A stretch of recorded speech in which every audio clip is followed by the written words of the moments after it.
Saya akan cerita sedikit tentang tradisi hujjah. Dulu lama itu kelihatannya sederhana, tapi kalau berargumentasi itu hebat. Tadi Gus Zofur menyebut kitab Mbah Hasyim itu mengharamkan kentong. Beliau masyhur itu punya kitab namanya Al-Jasus an Tahrimin Nakus. Intinya kentong itu haram. Secara dalil ini meyakinkan sekali karena ketika Rasulullah rembukan sama sahabat, kita dengan apa memaklumatkan orang kalau waktu sholat masuk? Ada sahabat yang usul pakai kentong, dzakalin nasoro itu Nasrani. Ya pakai buk itu semacam trompet besar, dzakalil Yahud. Kemudian ada yang usul kalau gitu api ya Rasulullah, dzakalil Majus. Sehingga dari hadis itu Mbah Hasyim berpikir kentong itu haram. Tapi Mbah Fakih Mas Kumambang itu mengkritik Mbah Hasyim dengan ngarang kitab Hazur Ru'us an Tahrimin Nakus. Jadi beliau ngomentari kitab itu sambil geleng-geleng kepala. Kitab kok keliru nganti ngono itu. Jadi cara pikirannya siapa Ki Fakih. Kentong di Indonesia itu kanggo wedhus dicolong gitu. Pos kampling gitu. Kalau ada banjiran ya kentong, ada maling ya kentong. Jadi enggak ada persamaan sama sekali dengan kentong yang milik orang apa? Nasrani. Sehingga di pondok saya itu ada kentong tapi jelek sekali. Karena itu satu-satunya cara supaya beda dengan kentong yang di gereja. Kalau elek kan mirip kentong di pos kampling. Itu ya agak-agak ilmiah sedikit. Dulu ceritanya Gus Zofur itu saya teruskan. Itu singkat cerita, itu kalau yang di kejadian di Termas itu Mbah Dimyati sudah nyuruh semua kentong disembunyikan karena mau ada Mbah Hasyim. Cerita itu mukarrar di Kiai Fakih sama di Kiai Dimyati Termas. Setelah kentong dikumpulkan semua, Mbah Hasyim datang, senang, ngiranya Syekh Dimyati ini sependapat dengan beliau, yaitu sama-sama enggak ada kentong. Tapi setelah itu ada santri yang matur, Mbah Dim pun beres kentong pun kula delikno sedanten. Itu di depan Mbah Hasyim. Jadi GR-nya Mbah Hasyim bahwa Mbah Dim itu sependapat akhirnya hilang. Ternyata ini akal-akalan toh gitu.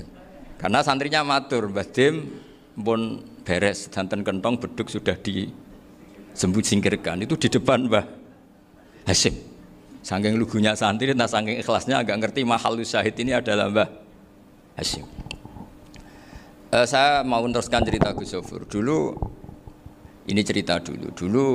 Mbah Mun ngaji di Lirboyo, tapi Kiai Makhrus ngaji sama Kiai Khalil Harun. Kiai Khalil Harun itu adik juga sekaligus muridnya Mbah Umar Harun. Mbah Umar Harun itu generasi kedua setelah Mbah Ghazali. Beliau menantunya Mbah Ghazali, tapi ya sudah ponaan. Sehingga tradisi ini penting karena saya berkali-kali bilang di mana-mana. Status orang tua dan mbah itu adalah terserah anak cucunya. Bukan terserah mbahnya, tapi terserah anak cucunya. Saya tidak akan bosan mengingatkan ini. Saya pernah di makamnya Nabi Yakub, itu ya dikemuli bendera Israel. Di makamnya Nabi Dawud. Nabi Ibrahim juga dekat sinagog. Sehingga Quran membela Nabi Ibrahim disebut maka anak Ibrahimu Yahudi wala Nasraniya. Karena ketika beliau berposisi di Israel, kemudian penguasanya adalah Yahudi, bisa saja makam ini ditulisi dan distatuskan ala Yahudi. Ya seperti Nabi Yakub. Nabi Yakub itu nabi yang kita yakin tentu berkeyakinan beliau orang baik, orang muslim, orang mukmin, tapi karena di desain mereka ya dikemuli bendera Israel dan disebut Abul Yahud. Karena kita tahu nama lain dari anaknya Nabi Yakub adalah Yahuda bin Yakub bin Ishak bin Ibrahim. Sehingga perasaannya orang Yahudi menjadi Yahudi itu yang ngikuti mbah-mbahnya. Nah khawatir saya ketika buyut-buyut kita kaya. Buyut saya itu orang kaya dulu, namanya Badur Rahman. Itu kaya sekali, tanahnya banyak. Dulu cerita Mbah Hasyim ya kaya sekali. Mbah Maksum juga kaya, Mbah Abdul Aziz juga kaya. Karena dulu itu inginnya kiai itu yo ketok sugih lah, gak ngel-ngelo santri. Tapi nanti kalau cucu-cucunya sudah tidak alim, itu tidak dianggap punya tanah itu karena untuk fasilitas santri. Aku tak kedonyan, mbah-mbahku ya kedonyan. Buktinya tanah yombo. Karena dia akan menafsiri sesuai cara berpikir. Makanya sanad keilmuan yang diceritakan Gus Zofur itu harus diulang-ulang. Kalau nggak diulang-ulang, maka kita akan berpikir sendiri untuk menafsirkan Masyayikhonal Kiram atau Ajdadanal Kiram. Nah, ini yang bahaya, yang sering Quran mengingatkan. Jadi ada status yang disematkan oleh anak cucu kayak orang Yahuda tadi. Yahuda bin Yakub bin Ishak bin Ibrahim itu menstatuskan mbah-mbahnya yang bernama Ibrahim itu Yahudi. Sampai Quran sendiri yang bela maka anak Ibrahimu Yahudi wala Nasrani. Karena secara geografis sekarang Ibrahim di Israel dan otoritas itu juga milik mereka, sehingga mereka bisa masang-masang atribut yang menunjukkan kalau itu Yahudi. Beberapa al-alim al-alamah yang minnah itu sudah wafat dan kadang-kadang zuriyahnya itu tidak kita. Kalau sekarang orang bahasakan kubu sebelah. Akhirnya ya nggak boleh dikholi, nggak boleh diziarah. Terus seakan-akan yaktaduna bi ra'yi, seakan-akan mereka berpendapat dengan pendapat syekh ini, padahal enggak. Nah sehingga tradisi ketersambungan sanad tadi, baik secara genetik atau secara asbab, itu harus terjaga. Saya beberapa kali banyaklah sering diceritain Mbah Mun. Dulu Mbah Munawir ini cerita ya, Mbah Munawir itu saking senenge kitab, ben santri ini so ngaji kitab. Itu kalau ada alumni Lirboyo, alim disuruh baca muin di sini itu Mbah Munawir ikut. Saking ingin tasjeknya, ingin ngajari santri bahwa ngapal Quran udah hafal tok, tapi yo faham. Dan penggalinya Mbah Munawir itu sampai klimaknya dulu Mbah Zaini itu nate nikah sama Nyai Komariah kalau nggak salah, binti Karim, binti Manap. Punya putra Gus Habib, Gus Toha yang diantara putrinya dinikahi Gus Rozin ini. Terus akhirnya kesampaian juga ketika Mbah Munawir punya mantu alim alamah namanya Mbah Ali Maksum, angsal Nyai Hasyimah. Sampai pondok Kramjak ma'ruf bil ilmi, terutama ilmu sorof dulu karena Mbah Maksum itu komplain, fa'ala ya fulu kok terus fa'lan ya, fa'ala ya fulu ya uf'ul gitu kan, masuk fi'il kok jejer isim gitu. Jadi dulu kata Mbah Mun itu ada persaingan ilmu sorof, sorofnya Mbah Maksum Ali Kuaron sama Mbah Ali Maksum Jogja. Jadi wali antok, yang satu Maksum Ali Kuaron, yang satu Ali Maksum. Ya itu dulu saingan ngarang sorof. Nah ini yang menang siapa? Ya terserah duriannya. Kalau duriannya keren ya menang karena terserah yang kampanye.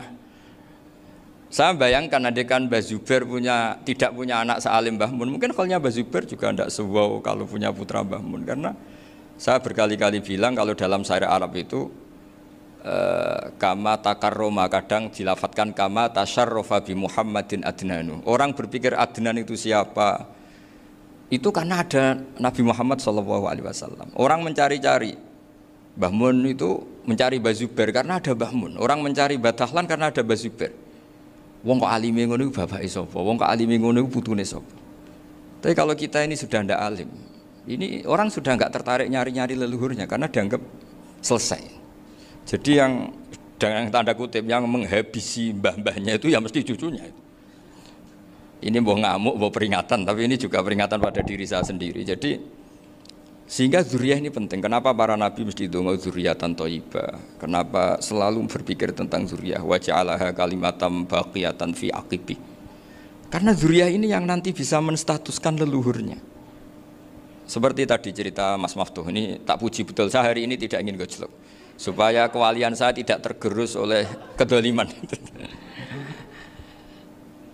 Saya pernah diceritain Gus Zofur, juga sering baca buku tentang Mbah Maksum. Dulu Mbah Maksum kalau wasiat kembali ya gitu, kamu harus NU dan harus mempertahankan NU, tapi tidak dengan cara membenci Muhammadiyah. Dulu Mbah Mun juga sering cerita, dulu Mbah Hasyim itu ngaji Syekh Mahfud. Nah Mbah Ahmad Dahlan dulu namanya Darwis, sering ngaji sama Syekh Khotib Minangkabau. Zaman itu Syekh Khotib sudah modern, sudah ikut gerakan Abdu, gerakan Almanar. Sehingga bawaannya Mbah Ahmad Dahlan ini agak agresif. Yang Mbah Hasyim karena hanya mulazim di Syekh Mahfud, hanya sesekali ngaji Syekh Khotib, beliau lebih seperti itu. Dan dua beliau ini sama-sama pernah ngaji Mbah Soleh Darat di Semarang, Mbah Hasyim sama Mbah Ahmad Dahlan yang dulu namanya Darwis. Jadi ini masih min muskatin wahidah mimam bain wahid. Sehingga kita tidak kaget ketika Mbah Ali Maksum mengomentari Muhammadiyah itu masih ahli sunnah wal jamaah. Makanya nanti terakhir saya baca kitabnya Mbah Ali dan sering saya pelajari. Andai kan kita ini sepakat dengan ilmu, ya kita tahulah. Kalau Abu Hanifah itu tidak kunut, Imam Syafi'i kunut, berarti kunut itu mazhabnya Abu Hanifah, bukan mazhabnya Mbah Ahmad Dahlan. Apa tidak kunut itu mazhabnya Abu Hanifah, bukan mazhabnya Mbah Ahmad Dahlan. Kita kunut itu mazhabnya Imam Syafi'i, bukan mazhabnya Mbah Hasyim. Ini semuanya masih dalam bingkai ilmu. Adzan qabla subhi juga riwayatnya jelas. Tidak adzan ya sudah perilaku kita sudah jelas. Dulu Mbah Mun sering didik kita gitu. Saya sering dengar cerita kalau dulu Pak Arif Fakhruddin begitu hormat sama Mbah Ali, apalagi dzuriyahnya Mbah Azhar Basir, karena beliau dulu do ngaji di Termas. Dulu itu nggak ada masalah karena semuanya dianalisis pakai ilmu. Tapi sekarang pakai identitas, yang kunut tuh NU, yang nggak kunut Muhammadiyah. Berarti Abu Hanifah itu Muhammadiyah, Imam Syafi'i itu NU. Berarti Imam Syafi'i itu ya anak buahnya Ki Miftahul Ahyar kira-kira gitu, karena anak buahnya Pak Said Akil. Kan terus jadi repot. Dulu kita ini pengagum ilmu, bukan pengagum perbedaan. Sehingga di sini yang saya kagum dari sekian ceritanya Mbah Ali Maksum, supaya kitab ini to the point, supaya nggak lama-lama karena waktunya juga. Nanti kalau kemalaman ini kena semprit ini sudah. Ini diantara yang diceritakan Bali itu unik. Imam Syafi'i itu sering tawassul, sering wasilah sama siapa itu? Abu Hanifah. Ini sudah tak petakan, saya baca yang sensitif lah, so yang ini ya. Ziyar al-Babus Samin, terus sebentar ini yang bab tawassul.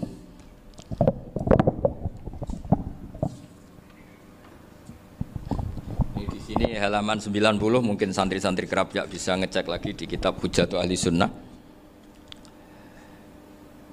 Ketika cerita tawassul, di antara yang diceritakan Bali Maksum adalah perilaku ya, bukan sekedar statement tapi apa? Perilaku. Perilakunya Imam Syafi'i atau ahwalnya kalau bahasa halusnya, yang selalu ke makamnya Abu Hanifah untuk tawassul. Padahal Imam Syafi'i itu orang yang secara ilmu sering kritik Abu Hanifah. Jadi ini saya baca ini di halaman 100, jadi tawassul mulai halaman 9 berapa ini sampai halaman ini yang qala sami'tu Syafi'iyya yaqul inni la atabarraku bi Abi Hanifah wa aji'u ila qabri fi kulli yaumin zairon fa idza uridat li hajatun shallaitu rak'atain, halaman 100, waji'tu wa sa'altu wa ta'ala al hajat indahu fama tab'udu anni hatta tuqda. Kanal Imam Syafi'i ayyama huwa bi Baghdad yatawassalu bil Imam Abi Hanifah yaji'u ila dorihi fayusallimu alaihi wa yatawassalu ila Allah bihi fi qada'i hajati.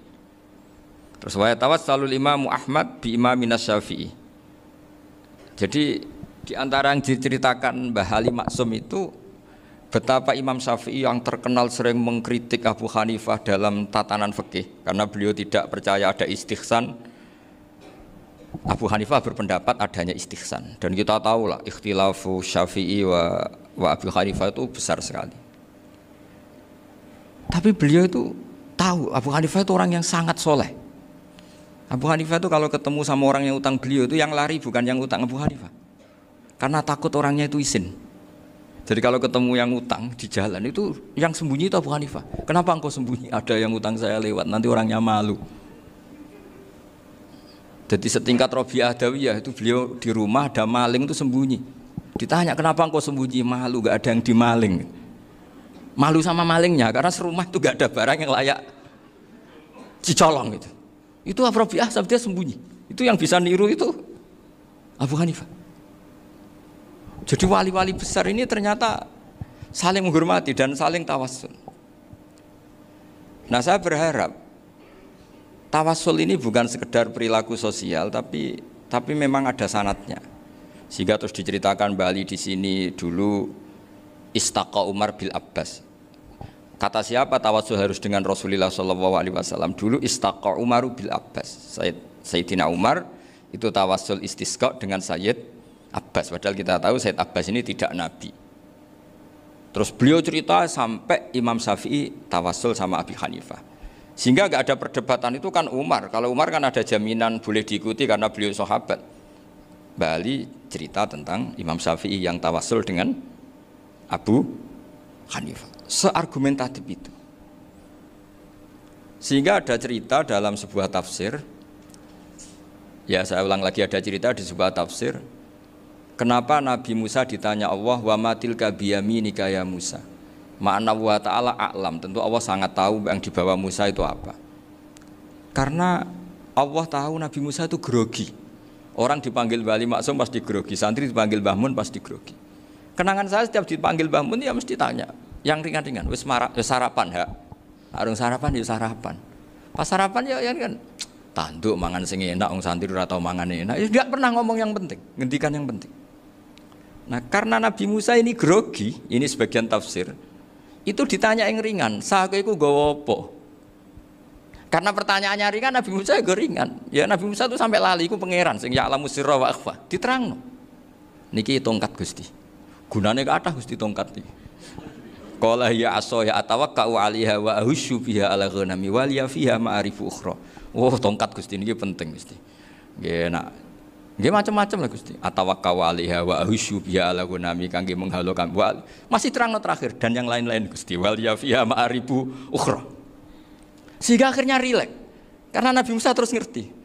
Ternyata ketemu pangeran itu gak seserem yang saya bayangkan gitu. Pertanyaannya ringan. Itu ada ilmunya. Tapi cerita ini yang versi tafsir ini tidak yang seperti di Manaqibul Ghazali. Di beberapa kitab tentang Manaqibul Ghazali diceritakan di alam roh Nabi Muhammad SAW itu yubahi bi ummati, saking yubahinya sampai ngendikan ulama ummati ke anbiya'i Bani Israel. Ulama umatku itu pinternya atau statusnya itu mirip-mirip lah. Kaf itu ya mirip-mirip kayak ulamanya nabinya Bani Israel. Akhirnya Nabi Musa itu tersinggung sekali, bagaimana mungkin ulama disamakan dengan apa? Nabi. Sehebat-hebatnya ulama itu kan tidak akan yabluhu darajatan nubuwah atau yartaqi ila darajatin nubuwah. Itu akhirnya ya kalau kamu nggak percaya panggil, yang dipanggil Imam Ghazali. Ya Nabi Muhammad juga nggak mau kalah gitu. Kalau manggil ulama RT ya kalah keok. Gitu. Akhirnya Imam Ghazali datang, ditanya sama Musa, "Mas Muka, nama kamu siapa?"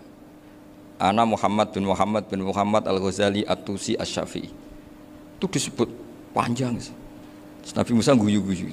"Kamu ulama kok ngomong yang nggak penting, ditanya namanya kok penjelasannya sepanjang itu, dianggap itu satu kesalahan. Masa tanyanya nama kok ditanya jawabnya Muhammad bin Muhammad Al-Ghazali At-Tusi Asy-Syafi'i, kepanjangan itu." Ketika Nabi Musa agak mencibir, agak gimana itu, terus jadi Imam Ghazali, "Kalau ini masalah, lebih masalah jenengan."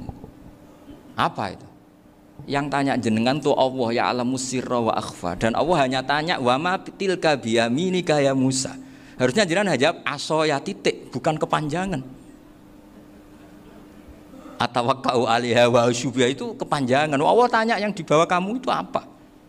Yang di tangan kamu. Harusnya jawabnya hanya asoya. Tapi kenapa penjelasannya sepanjang itu? Sampai terakhir waliya fiha ma'aribu ukhra. Terus pinter tenan jadi gitu. Terus Nabi Musa terus bilang, ya pinter tenan aja gitu. Padahal kita tidak pernah GR seperti itu kan, kebetulan Imam Ghazali gitu. Kalau yang lain mungkin ya keok lah kira-kira gitu. Tapi ini cerita dalam khazanah keilmuan. Benar yang dikatakan Gus Zofur. Saya termasuk orang yang pernah mondok Lirboyo Pasanan. Jadi setelah saya disuruh nemani Gus Kamil, tahun berikutnya Gus jenengan disuruh. Pokoknya anakku mbah sak wulan lah kudu tahu mondok Lirboyo. Piye aku tahu ngaji Mbah Karim. Terus yang disuruh mbaturi Gus Kamil itu saya. Jadi saya pernah 1 bulan tuh di Lirboyo. Karena saya ini santri beling ya, kontraknya pokoknya penting ziarah Mbah Karim. Biasanya enggak pernah ngaji, pokoknya gerbar ngisa. Ziarah ya sudah. Ngaji subuh ingat saya sama Gus Imam. Itu dari 17 hari ingat saya ngaji 2 kali. Tapi kalau ziarah ke Mbah Karim sudah lupa jumlahnya karena memang kontraknya disuruh ziarah. Sampai seperti itu. Dan saking senengnya bangun sama Mbah Karim saya masih ingat. Ngamplopi salam template itu masih ingat untuk Gus Anwar, untuk Gus Imam, untuk Gus Kafabi, termasuk untuk Gus Maksum. Itu malam-malam saya dijak ngamplopin. Zaman itu saya masih ingat selawewu. Zaman itu kos 1 bulan itu 13.000. Jadi kira-kira kalau 25.000 itu untuk kos 2 bulan. Jadi saya krusnya itu pakai kos. Saya masih ingat Mondok Sarang itu kos 1 bulan 13.000.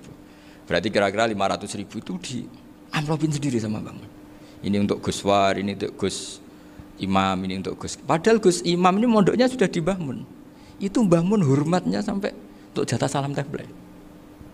Nah yang ribet kebalikannya, kita pulang Gus Imam karena melihat Gus Kamil ini putrane Mbah Mun, Gus Kamil disangoni.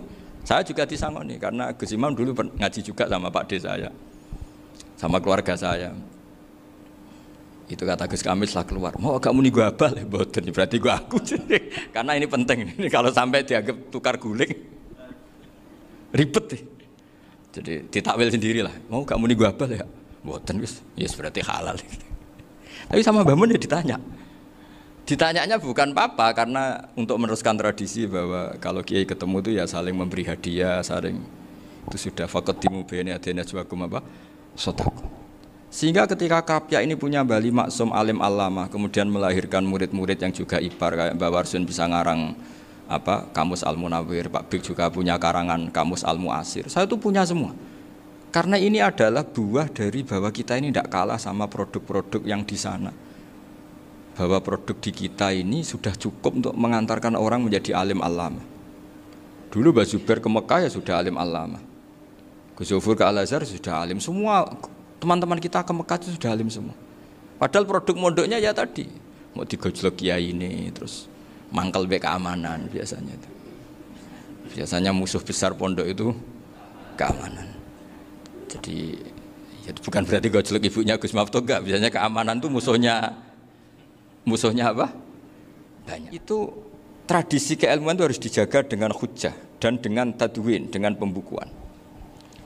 Saya punya sekian cerita ya, misalnya dulu kita mungkin iskal itu janggal. Kenapa sih orang Islam tukaran sama orang Islam itu? Sehingga di antara doa Nabi yang enggak dikabulkan Allah, enggak boleh dikabulkan sama Allah enggak boleh, bukan berarti enggak mustajab. Redaksinya famana aniha, memang enggak boleh. Redaksinya bukan falam yastajib lahu tapi famana aniha. Di Al-Marrah As-Salisa ini Nabi dilarang, yaitu melarang umat Islam itu jangan sampai tukaran sama umat Islam sendiri.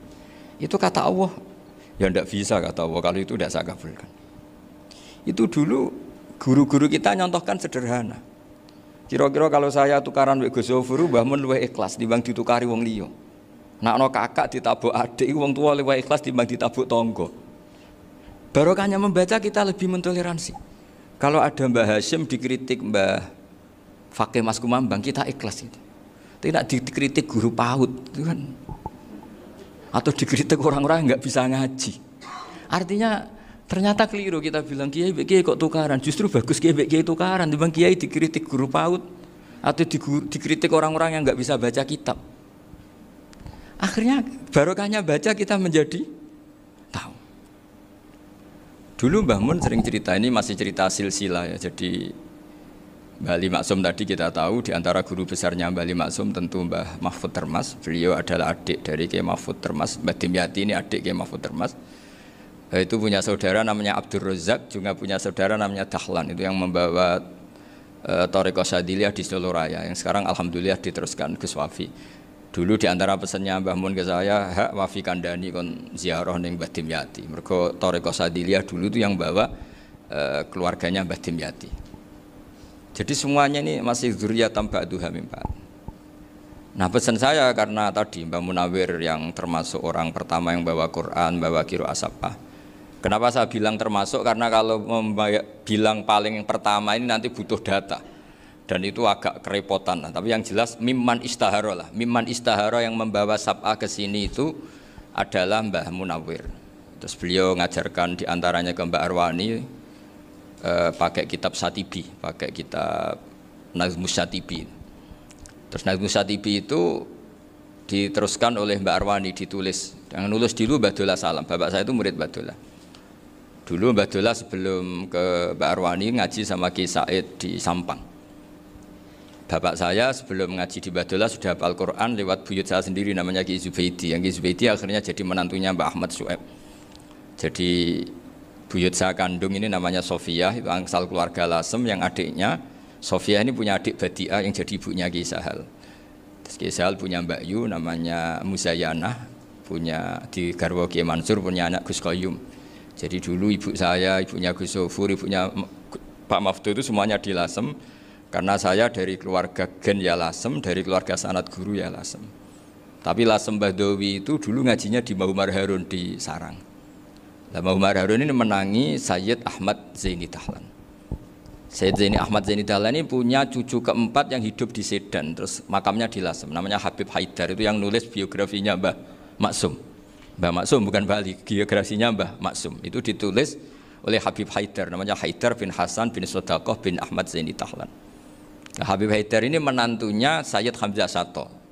Hamzah Sato itu Hamzah bin Abdullah bin Umar, itu kakaknya Sayyid Abi Bakar Sato, Sohibul I'anah. Nah, Sayyid Umar ini yang dulu ngajari mbahnya Mbah Mun namanya Ahmad bin Su'aib. Nah, di antara ajarannya adalah baca kitab-kitab kecil yang bisa dihafal. Dibawalah ke sarang jadi metode muhafadzah. Tapi kemudian lama-lama oleh pondok itu jadi syarat kenaikan kelas. Dulu nggak ada muhafadzah untuk kenaikan kelas ya, supaya orang alim itu harus hafal. Lama-lama dipakai syarat untuk muhafadzah. Jadi semua ini sanad harus kita ingat supaya kita bisa menjaga tradisi. Termasuk tradisi ini kiai seneng jagungan, terus ngomong ra penting. Itu juga sanad. Setahu saya Mbah Mun itu kalau ketemu bapak ya guyon terus. Saya punya kenangan tuh yang dulu agak iskal tuh begini. Ada isu lah, entah isu entah hoax entah apa, ada kaji itu agak beling itu, pokoknya beling lah gitu. Seneng siapa itu, rondo lah apa itu. Pokoknya beling gitu. Ketika Mbah Mun dilaporin tamu kalau kaji itu beling sama rondo itu. Mbah Mun tanyanya lucu. Lho ayu no cung. Wahyu banget Mbah. Wahyu. Itu bapak juga bakas ayu nih. Dulu saya sekali ini kiai kok bakas wong ayu, bakas budine barang lah kira-kira gitu. Tapi setelah saya tambah alim, tambah ngerti itu, kata bapak gini, ya apik bakas ayu hak timbang iyakno malah qadzaf. Ternyata seni. Sekali Mbah Mun atau bapak bilang, kaji kok zina, kaji, maka larinya ke qadzaf. Maka menghindari bahasa menuduh, ngomong yang enggak penting. Lho ayu no. Jadi kiai dulu tuh orang sok suci tapi menghindari hal-hal yang jadi punya seni untuk ngelola kehidupan. Orang bermalam-malam jagungan sama teman asik itu kan perlawanan terhadap nafsu kita, syahwat kita untuk mungkin nikmati dugem di bar atau di tempat-tempat maksiat. Itu setan di Indonesia tuh kakuati sama Kiai Jawa. Orang supaya tidak tertarik maksiat itu Kiai Jawa cukup ketemu kancane masak terong guyon, gejolok-gejolokan zaman mondok, sewengi lulus sangka maksiat. Bar wis tutup. Perlawanannya sederhana, enggak pakai tahajud, enggak pakai wiridan, karena Kiai Jawa juga koyoke rapati potongan ahli ibadah gitu. Jagungan gitu. Jadi setahu saya itu pernah lihat Bali itu sekali ketika beliau ngisi ceramah di Mbah Hamid Bedowi. Saya masih kecil diajak bapak. Dulu kalau bapak ngelihat Bali sama Mbah Hamid itu mesti nangis. Karena dua orang alim bertemu. Yang akhirnya ya bisanan itu. Mbah Hamid punya anak Gus Nasih, di sini ada Mbah Nafisa, terus jadi Mbak Salih Hindun itu. Jadi dulu itu ya guyon terus ketika ketemu. Itu yang sering bodoni Mbah Hamid itu ya Ki Bisri. Ki Bisri itu kalau datang ke Ki Hamid Pasuruan, nak wali tenan aku teko ditatak nomangan. Jadi ukurannya ya. Ternyata sampai sana dikeimangan tenan. Masih belum mengakui, kan nak wali tenan aku kiai rung di mobil, dongakno aku di mobil. Sudah kalah satu seri itu masih gak terima. Lalu itu Mbah Hamid akhirnya berdoa, ayo monggo, mugi-mugi Ki Bisri gak ada mobil. Itu setelah didoain masih tanya, mereknya apa merek? Jadi itu Mbah Hamid jawab, ya paling Holden itu. Nah, paling Holden. Itu nyari mobil itu ya adalah dapatnya Holden. Suatu saat Mbah Bisri diundang Mbah Hamid gak dikasih bisaro. Karena utangnya sudah banyak Mbah Hamid, Mbah Bisri ini utang tadi, utang doa tadi. Itu ya gak dikasih besar, ya gak mau kesang apa-apa kelambimu kayak aku. Didol sama muhibbinya Mbah Hamid, itu harganya melebihi jatah bisaroh. Ketemu Mbah Hamid, Kang, susu Kang, mergo. Jadi dulu itu rileks, makanya ini yang diceritakan ke Zofur. Sebetulnya kalau kiai-kiai itu bersanad itu ya rileks, hidupnya itu rileks. Karena rileks ini perlawanan terhadap kemungkaran. Saya dulu musyawarah sering sama Gus Zofur usul fikih. Itu jelas di antara yang ditulis Lubil Usul itu. Ya kita tahu tadi misalnya sanad usul fikih, Mbah Ber itu sangat al-usuli Kiai Zubair Dahlan, abahnya Mbah Mun. Punya murid di antaranya Kiai Sahal. Kiai Sahal punya karangan Thariqatul Husul fi Syarhi Lubil Usul.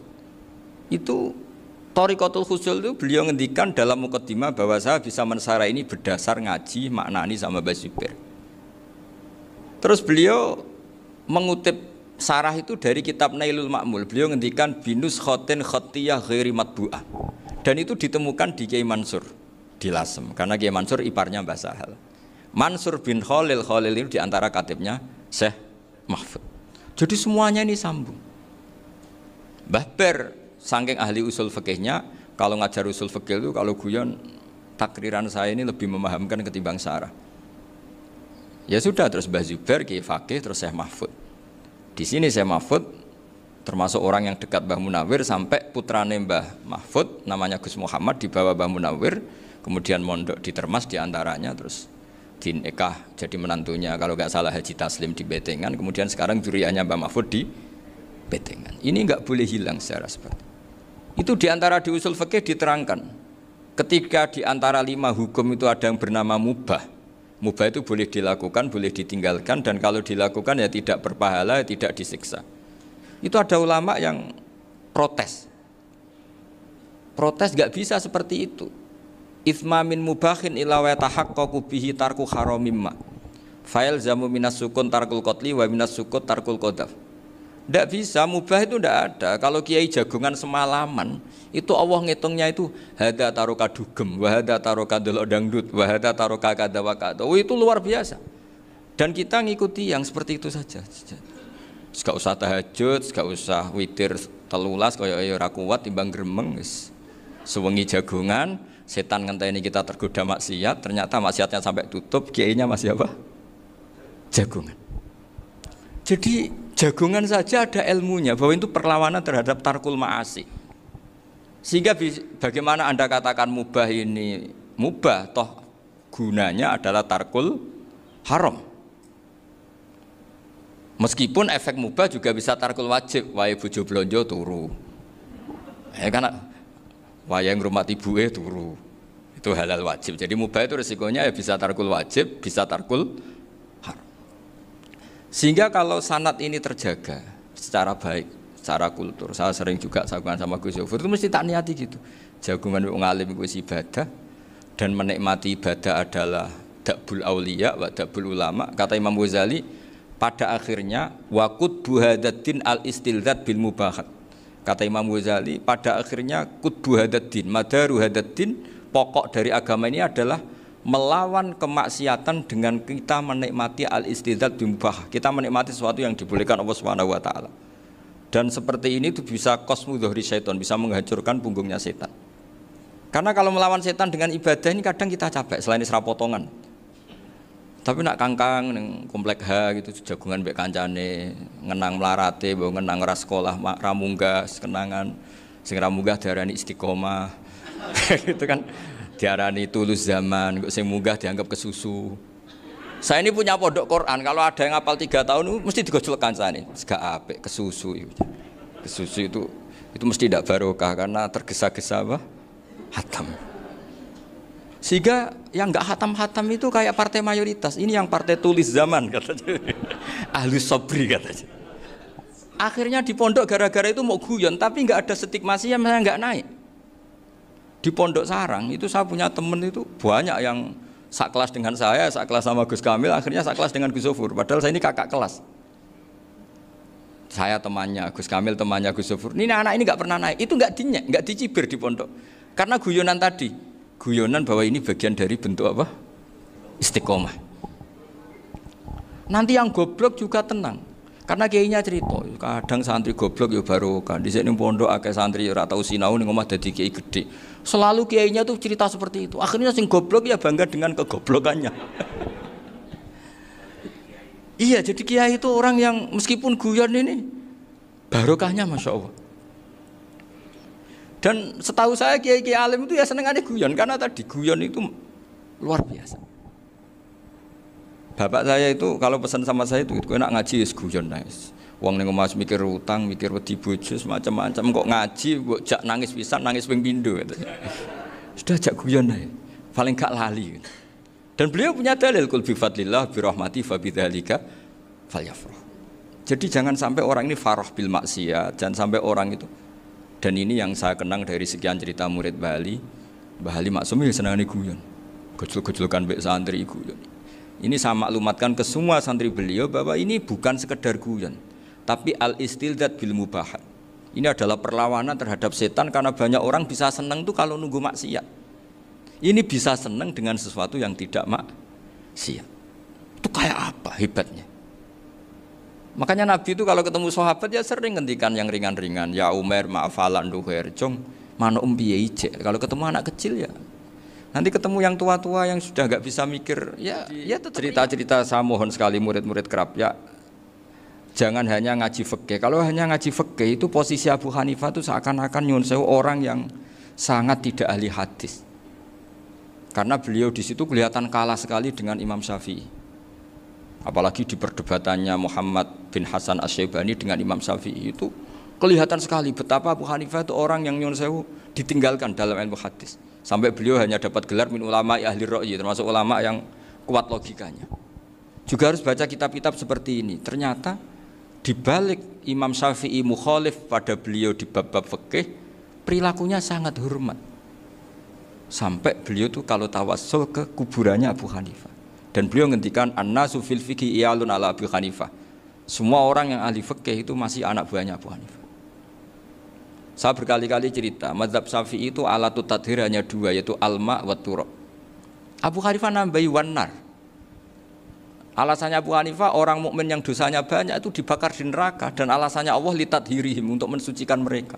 Sehingga pikirannya Abu Hanifah an-nar itu min alatit tadhir. Apa yang terjadi ketika bata itu batu bata yang dibakar, di situ campur teletong, campur apa-apa, itu kalau sudah mazhab Abu Hanifah selesai, sudah suci karena sudah ngelewatin pembakaran. Meskipun kita tidak akan kalau kehilangan air terus wudu dengan api, bisa bunyak semua itu. Tapi apapun itu menjadi solusi. Sehingga saya punya kitab namanya Ikhtilafu Malik, Ikhtilafu Malik wa Abu Hanifah atau Ikhtilafu Syafi'i ma Abu Hanifah. Itu kelihatan sekali kalau Abu Hanifah itu nyuruh saya posisinya kalah. Karena yang ngarang orang-orang Syafi'i. Tapi kalau melihat kitab-kitab kewalian, misalnya di kitab Mizan Kubro ini juga sering disebut kisah itu Mbak Ali Maksum tentang Imam Sa'roni. Berkali-kali beliau mengutip Mizan Kubro. Itu Abu Hanifah adalah orang yang sangat mukasyafah. Artinya ketika Nabi cerita air wudhu itu menjatuhkan dosa, tidak ada air wudhu yang jatuh ke kamu kecuali saat itu juga dosa kamu jatuh. Itu beliau datang ke Madharota Kufah. Kemudian beliau bilang sama si orang tua tadi, tub anizina. Orangnya terus bilang atubu minazina. Ada lagi pemuda datang dibilangin tub an ukuki walideka, terus bilang tub tu an ukuki walidaya. Sampai yang terakhir ada tub an simai alatilahwi atau an samai alatilahwi, terus tub tu an samai. Ketika orang itu ditanya, kenapa engkau begitu tahu dosanya apa? Saya tahu air wudhu ini menjatuhkan apa. Jadi kira-kira kalau zina mungkin ya batang babi lah. Kalau hanya sekedar melihat bak-bak mungkin ya curut atau tikus lah kira-kira gitu. Nak dulu sediluk ya mungkin ya tikus cilik gitu. Nak dulu suwi ya tikus werok itu atau apalah. Pokoknya beliau itu tahu. Tapi anehnya Abu Hanifah apa? Setelah itu dia nangis minta mukasafahnya ditutup. Ya Allah, saya ini mukasafah kok malah menjadi tahu sawatil mukmin. Padahal aturan syariat jenengan man satara musliman satarahu, bahwa enggak baik melihat jeleknya orang mukmin. Minta ditutup. Makanya saya ini bangga ada mukasafah. Makom yang kita sampai sekarang itu makom setelah Abu Hanifah mukasafah. Jadi Abu Hanifah repot-repot mukasafah, minta makomnya ditutup tidak menjadi mukasafah. Dan alhamdulillah kita sudah tidak mukasafah sebelum minta ditutup. Jadi kita ini keren. Keren karena aturannya itu man satara musliman satara huwa, yang tidak tahu aibnya orang muslim maka Allah akan nutupi aibnya di akhirat. Dan kita alhamdulillah barokahnya tidak mukasafah, tidak ngerti aibnya orang mukmin. Jadi kita harus pakai patokan ilmu. Saya ulang lagi, kita harus pakai patokan. Makanya saya tahu betul ketika Kiai Hamid Pasuruan, beliau dulu ngaji Jamul Jame, ngaji Juman, Bali Maksum di sana sama Gus Habib, sama Gus Muhammad bin Mahfud, termasuk mbah saya kandung dulu Kiai Sidik, mbah saya yang itu juga ngaji di Termas. Bapak saya dulu Kiai Nur Salim ngaji di Buyut Baiti. Dulu itu kawin juga sederhana, kayak cerita Gus Zofur. Jadi bapak saya kandung itu Kiai Nur Salim itu ngaji di Mbah Baiti. Mbah Baiti itu adik kandungnya buyutnya saya dari ibu. Nah Mbah Baiti itu teman akrabnya mbah saya namanya Kiai Nur Sam, Mbah Nur Sam. Singkat cerita terus Nur Kiai Jorabi nak rata rabekno itu. Setelah bapak saya ke Badullah mau ditawarin jadi mantu, kata bapak saya kula pun dipek mantu Mbah Baiti. Akhirnya dapat ibu saya itu. Karena ibu saya itu cucu Mbah Bedi, cucu lambung. Jadi mbahnya ibu saya itu Mbak Yunya Mbah Bedi. Namanya Mbak Sofia tadi yang dapat Mbak Idris itu. Yang Mbak Idris ini bin Umar. Ya Mbak Umar yang mbahnya Mbak Hamid. Hamid bin Abdul bin Umar. Kalau bahasa itu Fatimah binti Idris bin Umar. Dulu kecilnya Mbak Idris namanya Abdul Khalik. Kalau kecilnya Mbak Hamid namanya Abdul Mukti. Kalau kecilnya Mbah Maksum namanya Muhammadun kalau nggak salah. Dulu itu orang dulu itu namanya dua-dua karena diganti ketika musim apa? Haji. Jadi ini terjaga. Sehingga tidak ada ceritanya kiai-kiai yang jagongan kemudian santrinya itu yang agak-agak khawarit. Kiai kok sungi-sungi jagongan, gak tahajud, gak duha, itu tidak ada seperti itu. Karena ini dianggap fi'lul mubahat untuk melawan mungkarat. Jadi sehingga di kitab Ihya diterangkan, kamu jangan ngira orang-orang soleh ketika jagungan itu min ahlil bitolah wa takasul. Itu orang-orang yang pemalas itu enggak. Tapi mereka bisa mengasyiki Allah. Bahwa dalam jagungan ketemu teman ya asik, gejul-gejulkan sama Pak Maftuh ya asik. Dan keasikan ini bentuk perlawanan terhadap keasikan harus dengan maksiat. Itu kayak apa kalau kita ngaji sampai seperti itu? Termasuk tadi yang diceritakan Pak Maftuh kitab Hunyah. Semoga beliau cerita juga pernah belajar. Saya pernah belajar kitab Hunyah khatam. Itu diantara yang diceritakan Syabdul Qadir Al-Jilani tadi kata beliau Al-Jilani dipakai Jim Al-Jilani. Ini agak beda dengan kita. Mbah Zubair itu punya kitab namanya Al-Qolaid Al-Uluiyah. Beliau menfatwakan nama-nama ajam itu kamu bebas. Ajamiyun fasna bihi masyita. Sehingga kita kalau punya kiai harus mau qolal ustukhri. Sehingga tak mau qolal istukhri. Tirmidzi juga nasibnya sama. Qolat rawahut Tirmidziyu. Sing sitok rawahut Turmudziyu. Yang satu rawahut Tarmidziyu. Ya karena kita keluarganya Tarmidzi apa enggak gitu. Makanya kata Mbah Mun sama masih ingat. Kata cerita Gus Zofur tadi adabnya Gus Zofur itu cerita tentang keluarga ibunya. Padahal keluarga ibunya juga orang-orang soleh yang luar biasa. Itu kata Mbah Mun, kowe roh jenenge Imam Bukhari tahu ya. Jenenge sapa? Saya nyebut Muhammad bin Ismail bin Ibrahim bin Muhirah bin Bardasbah.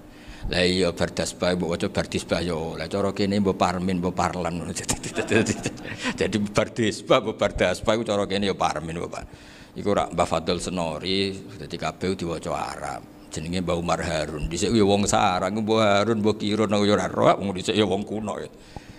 Jadi kalau versi Mbah Fadl, termasuk yang pertama bikin nasab Mbah Maksum itu tulisannya Mbah Fadl yang dikutip Habib Haidar tadi.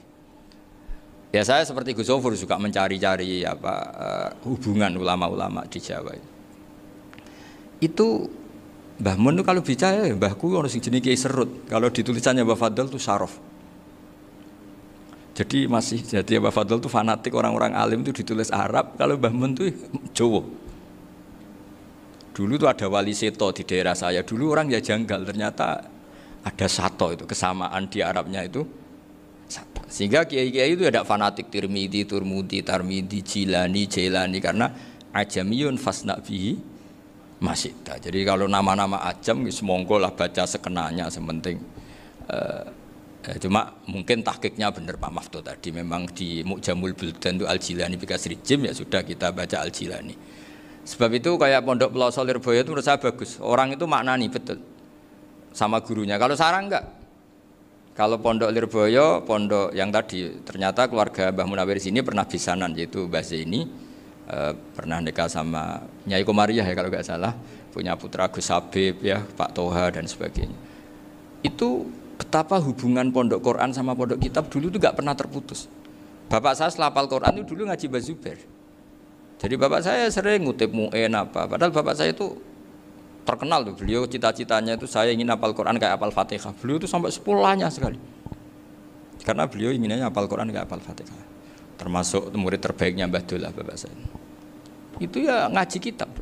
Sehingga kata Mbah Mun, jadi Mbah Munawir de mantu Bali Maksum, itu ya sudah dipenggali. Sudah dipenggali dituruti pangeran. Lahirlah seorang Bali Maksum yang membawa. Tadi dulu itu ya Gus Muhammad yang ngaji di Termas, nanti Mbak Arwani sebelum ngaji di sini ngaji di Tebu Ireng. Sehingga Mbak Arwani bisa ngarang kitab. Beliau ngarang kitab tentang Sab'ah. Faidul Barokat namanya. Ya nulisnya ya fasih ya. Saya punya tulisan tangannya Mbak Arwani itu banyak. Saya juga punya tulisan tangannya Mbah Hasyim Asy'ari ketika nyurati buyut saya yang di Damaran itu pakai bahasa Arab. Jadi dulu itu Mbah Ali Maksum juga sama, surat-suratannya dulu sama tokoh-tokoh Muhammadiyah ya bahasa Arab. Nah ini harus kita dengar dari abna, dari bahwa Mbah Maksum kemarin yang diceritakan Gus Zafur di Khol Mbah Maksum, kue kudu belo NU, kudu tetap NU, tapi bukan dengan cara membenci Muhammadiyah. Tadi Pak Maftuh menguatkan sanad itu dari Pak Atabik bahwa Muhammadiyah termasuk ahli sunnah wal jamaah karena sama-sama tidak sabus sahabat, sama-sama ikromus sahabat dan sama-sama bermadhab. Nah soal akhirnya ada beberapa yang rapati seneng ngaji ini yang agak ribet. Tapi kamu tidak usah ngeritik Muhammadiyah agak seneng ngaji, kayaknya juga sama kita nggak seneng ngaji juga banyak itu. Jadi kalau ngeritiknya masalah itu kan kita ya agak-agak sama. Ya jadi ternyata di sini terus ini yang terakhir supaya nggak lama-lama. Bali juga punya sisi keras sekali. Jadi dalam hal-hal yang khas ini di halaman 87 itu keras sekali. Beliau ngendikan wahal bi jununun hatta usdira amri lil mu'minin alla yazuru rasulahum. Jadi ketika saya tadi sudah bilang bahwa beliau sering muji Ibnu Taimiyah dalam banyak hal. Tapi dalam banyak hal juga beliau mengkritik Ibnu Taimiyah ketika menafsirkan la tusaddur rihal illa ila salasati masajid. Kemudian Ibnu Taimiyah tidak mentasrekkan, tidak mensunatkan ziarah kubur Rasulullah SAW. Beliau mengkritik. Dan cara mengkritik adalah ngendikan ulaikal ladzina yuriduna ayyahulu bainahu sallallahu alaihi wasallam wa baina ummatihi fi nakhiyatin. Itu adalah orang-orang yang ingin membuat batas antara Nabi dan umatnya. Saya termasuk terinspirasi makalah Bali ini adalah bagaimana Anda mengkafirkan orang Islam berdasar qala Rasulullah sallallahu alaihi wasallam. Wan nabiyyu asyaddun nasi syafaqatan li ummati. Wan nabiyyu akhrasun nas, orang yang paling serius supaya umatnya ini selamat. Kemudian Anda dengan hadisnya Nabi mentafrik bainahu wa baina ummati berdasar dawuh Kanjeng Nabi. Itu cek mentalani. Makanya saya itu enggak pernah keras di bab ini. Misalnya nyuruh saya ada santri sarang yang nakal. Itu saya tidak berani komentar karena saya tahu Mbah Mun itu sangat mencintai santrinya meskipun yang nakal. Saya melihat sendiri bukan jari ada santri yang cara pelaturan pondok itu diboyong karena nakal. Itu Mbah Mun ngendikan begini. Ya jeng yo ke diboyong itu cara aturan pondok.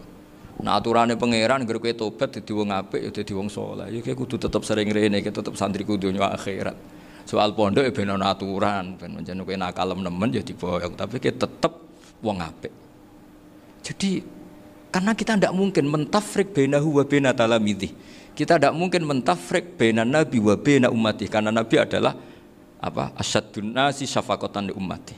Sampai saking sayangnya nabi itu ngendikan syafaati li ahlil kabair min ummati.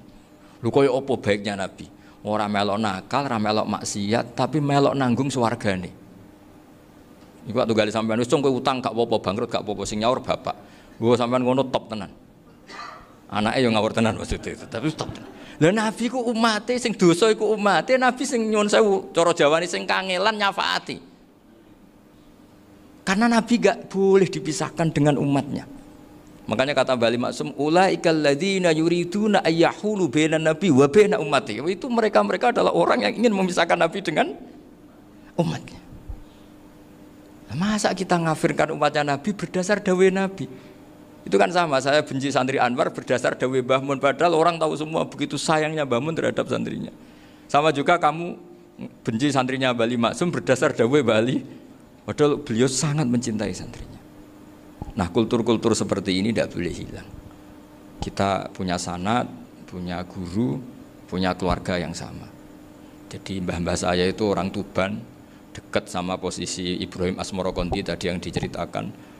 Jadi di kampung saya, kampungnya bapak saya itu ada makomnya Siti Syariah, itu mbak kandungnya Sunan Bonang.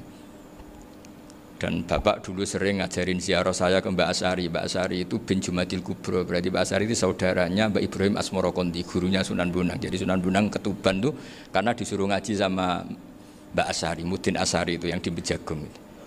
Jadi ini semua sanatnya itu jelas, aturannya jelas. Kan Sunan Bonang bin Ampel bin Ibrahim Asmorokonti bin Jumadil Kubro lah, yang Mbak Asy'ari ini adiknya Ibrahim Asmorokonti, makamnya di Bejagung di Tuban. Dulu Sunan Bonang sebelum ngaji kemana-mana ngaji di Bejagung itu di Mbak Asari itu. Terus kemudian Sunan Bonang hidup di Lasem, di Pasujudan di Lasem. Makanya Lasem banyak orang alim karena ya dulu Sunan Bonang itu di antara aktivitasnya itu di Pasujudan di Lasem itu. Wafatnya kila di Bonang, kemudian mau dibawa orang Madura ke Madura, terus diambil Mbak Asari, pernah mbahnya karena Muammar Mbak Asari, terus dimakamkan di Bonang. Jadi cara berpikir Mbah Ali ini menginspirasi saya, kita tidak boleh mengkafirkan umatnya Nabi berdasar dawuh Nabi. Karena apa? Itu yang tidak diinginkan Nabi. Nabi itu inginnya yang di luar itu masuk, bukan yang sudah di dalam dikeluarkan. Itu kata beliau, ulaikal ladzina yuriduna ayyahulu bainan nabiyyi wa baina ummati. Orang-orang yang tidak mentasra' ziarah pada Nabi adalah orang-orang yang ingin memisahkan Nabi dengan. Dan begitu kias berikutnya, orang-orang yang sidik-sidik muni ini kafir, ini sudah enggak benar, ini la yurja khairuhu, itu orang-orang yang memisahkan. Dan lucunya berdasar dawuh Nabi. Makanya semua kalau sampai ngaji Mizan Kubro, ini kitab yang sering dikutip Bali Maksum, ketika Nabi ngintikan laisa minna man ghasyana, laisa minna man latomal hudud wa syaqqal juyub bada'a bid'awal jahiliyah, laisa minna min tilkal khoslah. Semua ulama mentafsiri laisa minna fi tilkal khoslah, bahwa dalam hal itu Islam tidak bertanggung jawab. Masa menipu berdasar dibolehkan Islam, kan tidak mungkin. Semua perilaku yang salah disebut Nabi laisa minna fi tilkal khoslah, bukan laisa minna fayakunu huwa kafirun. Tidak ada satu ulama yang mengatakan laisa minna berarti orang ini kalau menipu sudah kafir. Ketika dosa ya sak dunya kafir kabeh. Siapa enggak pernah menipu? Sekedar pernah. Siapa enggak sering menipu bahkan? Hobi kadang ya rezekinya dari nipu. Lah itu kalau betul maknanya laisa minna terus kafir, semua orang di dunia kafir. Karena siapa sih yang selain Nabi yang enggak, selain Nabi kan enggak mungkin apa? Maksum. Belum lagi menurut teori usul fikih ada nipu yang wajib.